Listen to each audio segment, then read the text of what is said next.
ভূস্বর্গ হিসেবে পরিচিত কাশ্মীর ছিল স্বাধীন ভূখণ্ড। সেই ভূখণ্ড এখন 3 ভাগে বিভক্ত। কাশ্মীরে প্রায় 45% জায়গা দখল করে আছে ভারত, পাকিস্তানের দখলে আছে 35% মতো, আর বাকি অংশ আছে চীনের দখলে। পাকিস্তানের দখলে থাকা কাশ্মীরকে বলা হয় আজাদ কাশ্মীর, ভারতের অংশকে বলা হয় জম্মু কাশ্মীর, আর চীনের দখলে থাকা কাশ্মীর পরিচিত আকসাই চীন নামে। 1947 সাল পর্যন্ত ব্রিটিশ সাম্রাজ্যের অধীনে ভারতবর্ষে অনেকগুলো প্রিন্স স্টেট ছিল। এসব স্টেট বা রাজ্যের শাসকরা ব্রিটিশ সরকারকে কর দিয়ে একরকম স্বাধীনভাবে রাজ্য চালাতে পারত। এই রাজ্যগুলোর মধ্যে সবচেয়ে বৃহত্তম ছিল কাশ্মীর। কাশ্মীরের জনসংখ্যার বেশিরভাগই ছিল মুসলিম। এখনও এই সংখ্যা 80% কম নয়। মুসলিম সংখ্যাগরিষ্ঠ কাশ্মীরের শাসক ছিলেন একজন হিন্দু মহারাজা হরি সিং। 1947 সালে ভারতবর্ষ ভেঙে যখন ভারত ও পাকিস্তানের জন্ম হয়, তখনও কাশ্মীরিদের সুযোগ ছিল ভারত বা পাকিস্তানের যে কোনো একটি দেশের সাথে যুক্ত হওয়ার। এই সিদ্ধান্ত নেওয়ার স্বাধীনতা কাশ্মীরিদের দেওয়া হয় ব্রিটিশদের তরফ থেকে।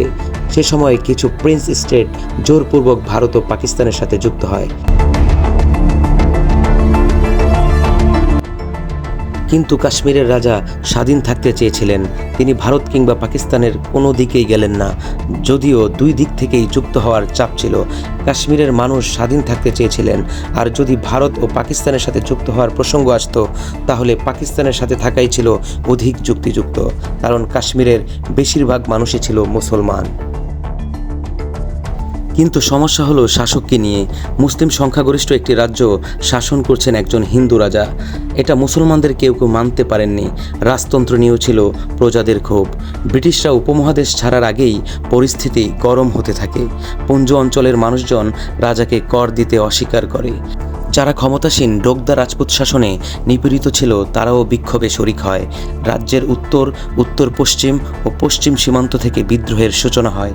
এ খবর রাজার কাছে আসে 47 সেপ্টেম্বরে। ততদিনে পাক ভারত আলাদা হয়ে গেছে। দু দেশেরই নজর ছিল কাশ্মীরের দিকে।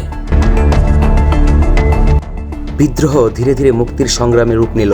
23 অক্টোবর 1947-এ কাশ্মীরের পুঞ্চ, মিরপুর, মুজাফফরবাদ, গিলগিট, ইয়াসিন, উঞ্চা এলাকার লোকজন রাজধানী শ্রীনগরের দিকে এগোতে থাকলো। এ দলে উপজাতিরাও ছিল, সশস্ত্র ব্যক্তিরাও ছিল। পরদিন পুঞ্জের বিদ্রোহী জনতা স্বাধীনতা ঘোষণা করল। গঠিত হলো আজাদ কাশ্মীর সরকার। 25 অক্টোবর সপরিবারে কাশ্মীর ছেড়ে দিল্লি পালিয়ে যান রাজা হরি সিং। পাকিস্তানের রেডিওতে খবর এলো কাশ্মীরের রাজা ভারতে পালিয়েছেন। হরি সিং এই পরিস্থিতিতে ভারতের হস্তক্ষেপ চাইলেন। ভারতকে অগ্রাধিকার দিয়ে চুক্তি সই করলেন। নেহরুর বন্ধু ও কাশ্মীরের নেতা শেখ আবদুল্লাহ তাকে সমর্থন দিলেন। 27 অক্টোবর ভারতীয় সেনারা রাজার পক্ষে শ্রীনগরে নামে। রাজার বিপক্ষে লড়তে আসা জনতা তখনও 5 কিলোমিটার দূরে। পেশাদার ভারতীয় বাহিনীর আক্রমণে পিছু হটতে থাকলো আজাদ কাশ্মীরের বাহিনী। সদ্য গঠিত আজাদ কাশ্মীর তখন পাকিস্তানের সহায়তা চাইল। এগিয়ে এলো পাকিস্তান, সাহায্য এলো আফগানিস্তান থেকেও।